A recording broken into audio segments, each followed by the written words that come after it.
Guys, we need to talk about Ben Carson.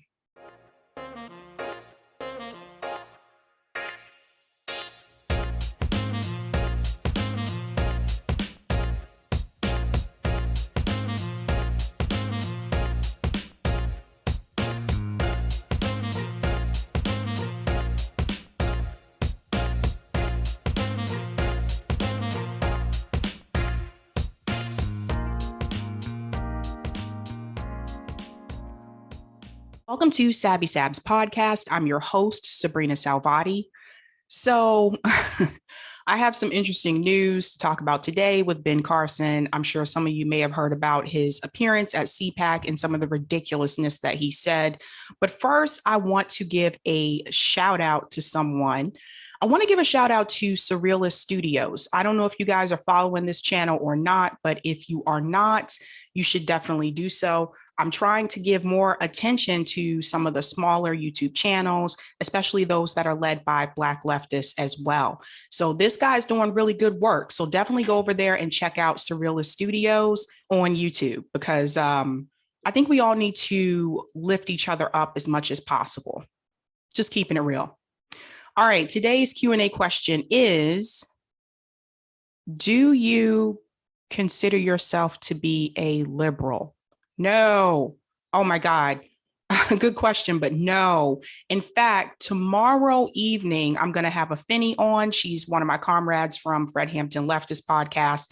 And we are actually going to talk about the difference between being liberal and being a leftist, and some of the liberal hypocrisy that we've seen in independent media and just as, you know, our experience in life in general. So I'm going to cover that more in depth tomorrow, but no, I do not consider myself to be a liberal.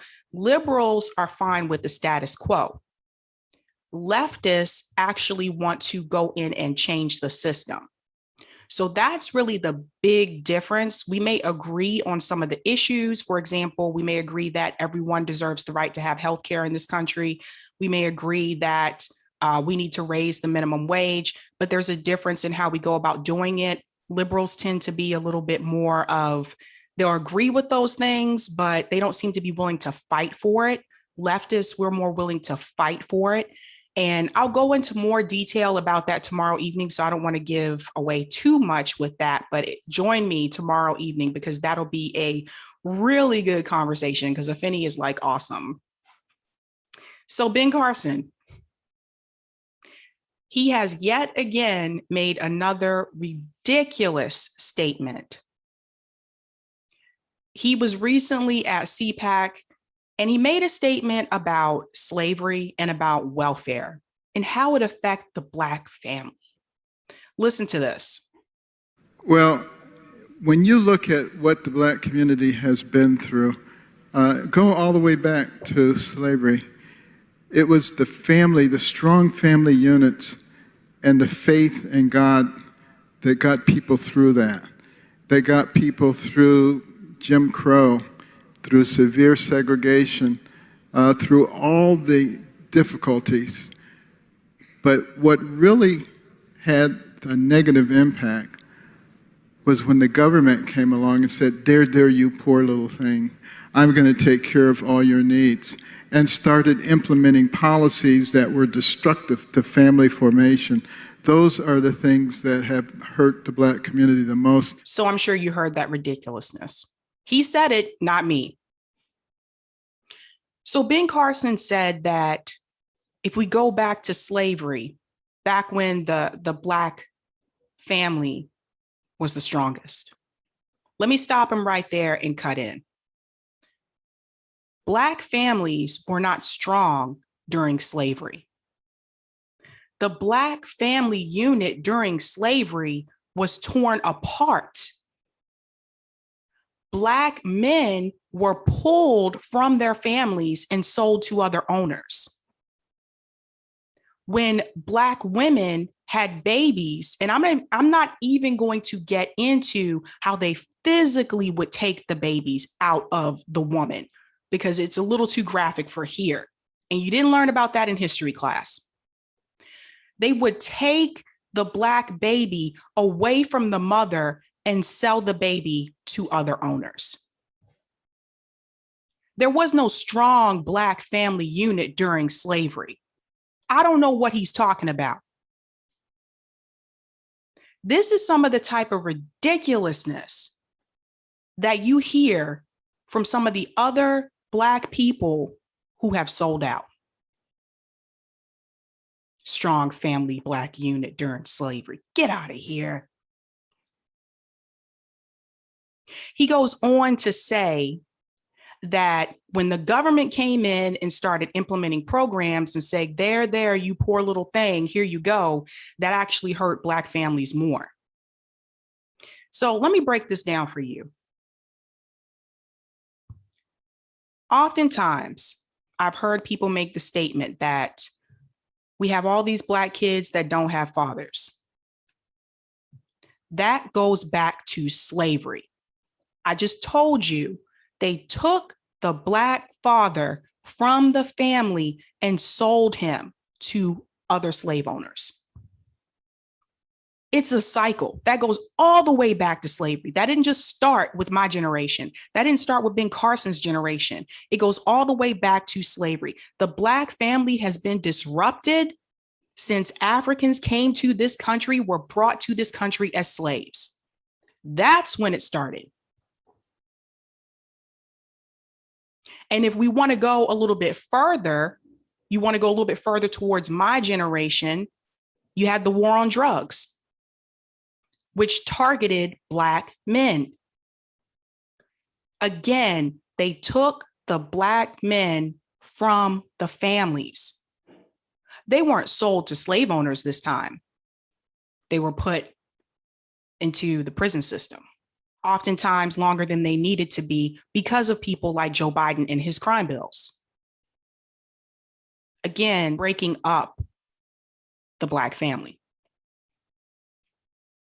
And we know they were targeting Black men because those reports came out later on that said those are the people they were going after. They went after people in the Black community. The war on drugs was an epic failure. When Ben Carson says that government programs actually hurt the Black family more, I want you to ask this question. Why are people on welfare to begin with? People are on welfare because they don't have enough money to put food on the table, to pay for their rent. And there's this common notion that most people on welfare are just lazy and don't want to get a job. That's actually not true. There are a lot of people that are on welfare that have jobs, but their income is not high enough to support their family. Their income is not high enough to put food on the table. That's why you have food stamps. Their income is not high enough to pay full rent. That's why you have subsidized housing. So this notion that he has that this actually hurt the Black family more, if we paid everybody a living wage in this country, a living wage, not raising the minimum wage, but an actual living wage, would everyone on welfare have to be on welfare? Ben Carson's not going to tell you that. One of the things you'll hear me say on this show time and time again is that one of the greatest tools of white supremacy is to get Black people to do it for you. It's people like Ben Carson, Candace Owens, Kamala Harris, and a lot of people's beloved Barack Obama. See, what they do is they dress it up with a brown face so that people like me and you that are Black can look at them and fall for the symbolism and say, they look like me, they're going to represent us. They're going to represent people like me. They're going to do good things for people like me. But they don't. I say it's one of the greatest tools of white supremacy because it actually works. It works because people fall for it. every time. It's interesting to me that he wants to talk about welfare because, Ben Carson during his youth was on welfare. His mom was a single mom and she had a job, but it wasn't enough to put food on the table and to pay the rent. Ben Carson knows that. It's always interesting to me when people come out against social programs after they've already benefited from those programs. Isn't that funny? So Ben Carson, he already got his benefits.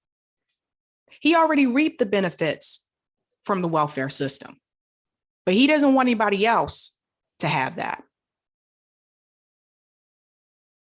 What a hypocrite. It is absolutely appalling that we have someone like him going out there in front of massive audiences preaching this nonsense. Now, I know that Ben Carson is, a famous, brilliant brain surgeon. Probably did really well in science. Probably did really well in math. But it is very clear to me that he slept through history. I'm not even sure Ben Carson knows what planet he's on because some of the statements that have come out of his mouth are ridiculous. And you notice when he made that statement, the host was just sitting there smiling. But here's the thing. They don't care if you come on and you make these blatant lies. All they care is that you preach their narrative. And that's what Ben Carson is doing. He's a tool of white supremacy. They look for certain people to do this.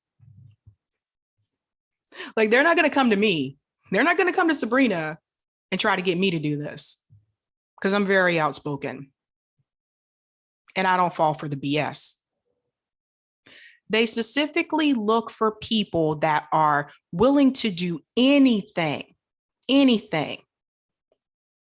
to be an opportunist, to advance their career, to increase their income. They specifically look for those types of people. That's how you get people like Candace Owens, people who are willing to lie, people who are willing to sell out their community just so they can write a book and have speaking engagements where they make a lot of money. Those people do exist. I think one day I'm going to do a show to talk about the effects of slavery, because I don't think that's talked about often in left independent media. And it has resounding effects that people still deal with today that you may not even realize. Because even that wasn't taught in my history class.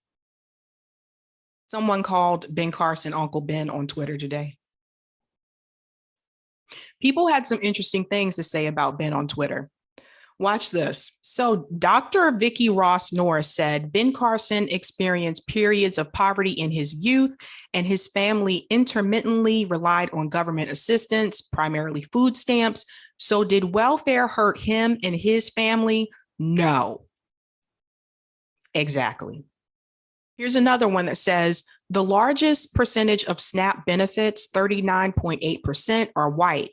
But I don't see Ben Carson bemoaning the plight of the white man.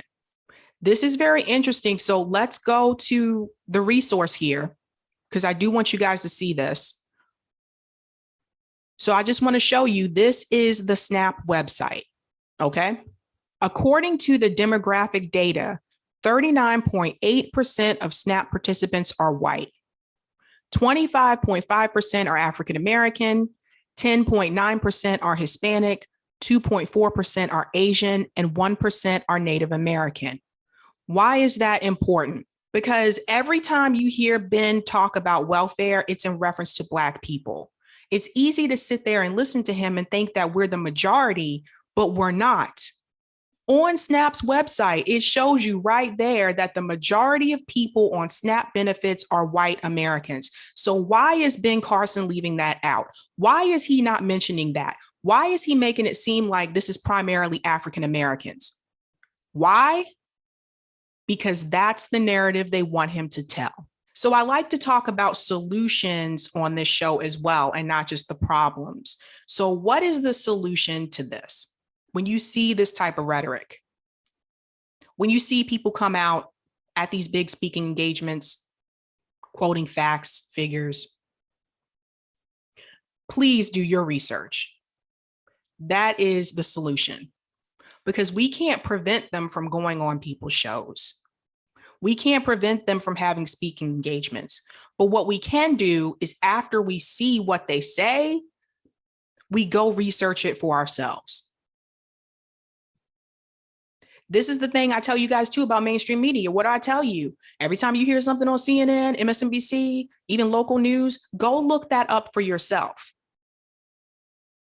What's really sad, though, is that the majority of people are not going to do that.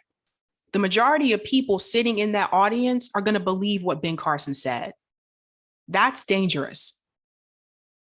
And that's really sad. I want to show you something else someone said on Twitter, because this one was really, really funny. Get Vaccinated said, "This is why Ben Carson isn't allowed at the cookout. He gets a take-home plate." There's nothing worse than being the one that only gets the take-home plate. Just telling you, it ain't coming to my cookout. Come on. No. But the point that I'm trying to get across to you here is that Ben Carson already reaped benefits from welfare, and he's telling other people, no, you should not have it. He already got his.